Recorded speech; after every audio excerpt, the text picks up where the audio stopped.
12 লাখ যদি ভোটে খরচা হয় এই অঞ্চলে, এমনি হাওয়া উঠবে, কি উঠবে কিনা।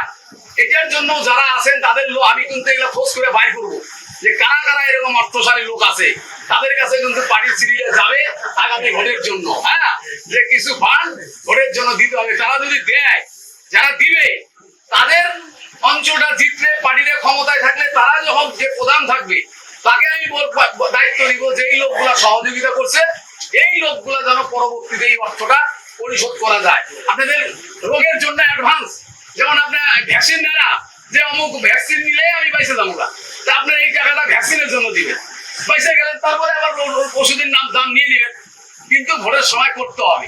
তাহলে এত টাকা আমরা একটা ব্লকের থেকে জোগাড় করা সম্ভব না। নমস্কার বন্ধুরা, আমার নাম ধ্রুবজ্যোতি সরকার। ভোটের জন্য টাকা তোলার উপায় বলে দিয়ে বিতর্কে কোচবিহারের তৃণমূল নেতা। তুফানগঞ্জ 2 নম্বর ব্লকের সভাপতি নিরঞ্জন সরকারের ভিডিও ভাইরাল। ভিডিওয় বিধানসভা ভোটের জন্য এলাকার বিত্তশালী লোকদের থেকে টাকা তোলার নির্দেশ। ভিডিও প্রকাশ্যে আসার পরেই বিতর্ক জোরালো। শুনুন এই বিষয়ে কি বলছেন কোচবিহার জেলা বিজেপির সহসভাপতি বিরাজ বসু।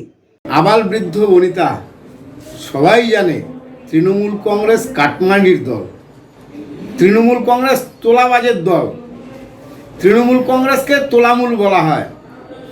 তো স্বাভাবিকভাবে আমরা এর আগেও দেখেছি, লোকসভার এমপি দোলা সেন বলেছিলেন 100 টাকা তুললে 75 টাকা তোমরা রাখবে, 25 টাকা রাজ্যে পাঠাবে। তারই অনুকরণ বা অনুসরণ করে ব্লক সভাপতি কিভাবে টাকা তুলতে হয় সেই বুদ্ধি বাতলে দিচ্ছেন। সুতরাং এই তৃণমূল কংগ্রেসের এই দুর্নীতি, এই তোলাবাজি যতদিন তৃণমূল কংগ্রেস থাকবে তার সঙ্গে এটাও থাকবে। 12 লাখ যদি ভোটে খরচা হয় এই অঞ্চলে, এমনি হাওয়া উঠবে, কি উঠবে কিনা।